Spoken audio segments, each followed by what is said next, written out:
is Aaron Blaze, and I met Aaron at lunch and we had an inspiring conversation about his work in Exeter, New Hampshire. Aaron, why do you think coming to this conference is important?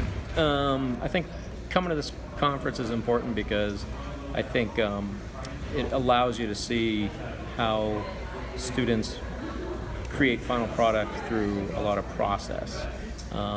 It's one thing to talk about a big project or student achievement, but it's another to actually see an end result, but also the steps that it took, the interaction between the general public, the teachers, the parents, student-to-student relationships, student-to-teacher relationships, and you can't really describe it without actually coming here to see it.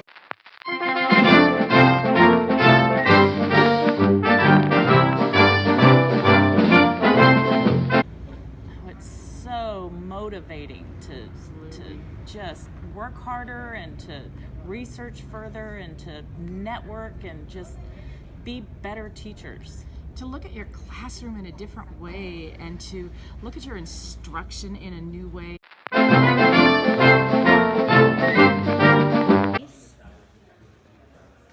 haven't actually made anything but instruction. Hi.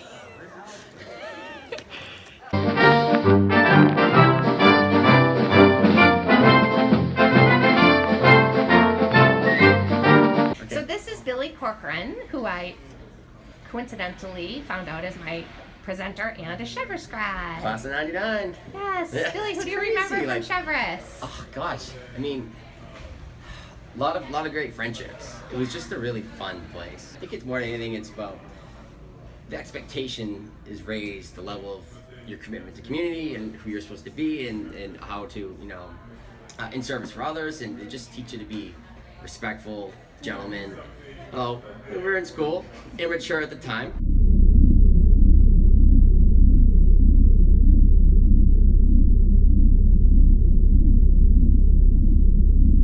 Totally, and it was all guys when I was there. Like the last 2 years later. No, next year, 2000 was the last class. Trust me, I know. Yeah, that was an interesting transition, I suppose. It was. And it's awesome now, but it was painful at the time. I bet. It was painful at the time. I think it's made the school really better in a lot of ways. Oh, absolutely. I mean, my name is Matt. My name is Rusty. And we both are teachers at High Tech High, and we actually both also taught together at a pretty traditional school in LA before this. Are we gonna, I don't know if I'm willing to sacrifice those foundational skills so that I can do more creative stuff, as much as I love creative stuff. And I think the biggest thing that I've discovered is that it's not, you don't sacrifice any of that stuff doing projects. You just give those skills a bigger purpose, like rich, rigorous content development, but with a purpose that is exciting. What I notice when I come to conferences like this, it's not just the sessions, which are fabulous, but it's the people you meet from different dynamic areas and cultures.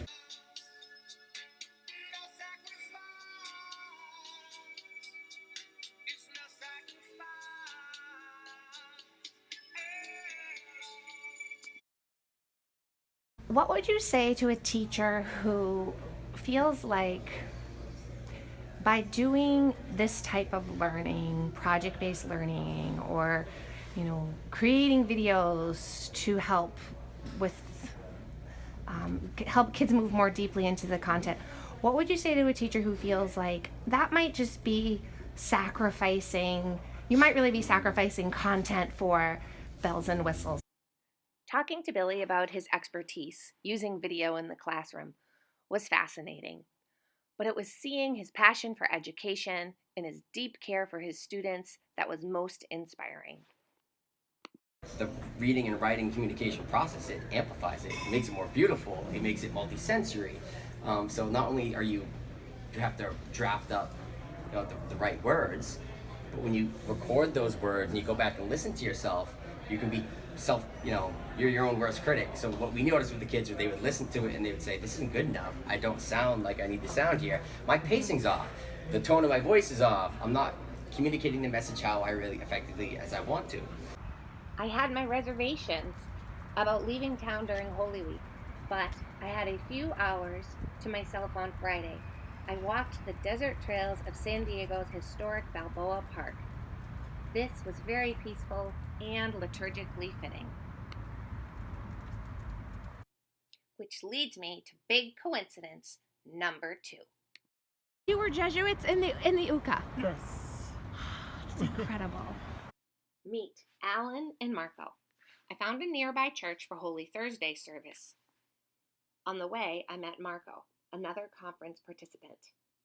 Marco is a school administrator overseeing 18 schools in the poorest county in Kentucky. He is also a former Jesuit, born in Nicaragua, a member of the Missouri province for 12 years. His friend Alan is also a former Jesuit, born in Belize. Alan was studying with the Jesuits at the University of Central America in the 80s when the Jesuit martyrs were killed. He told me all about it over dinner.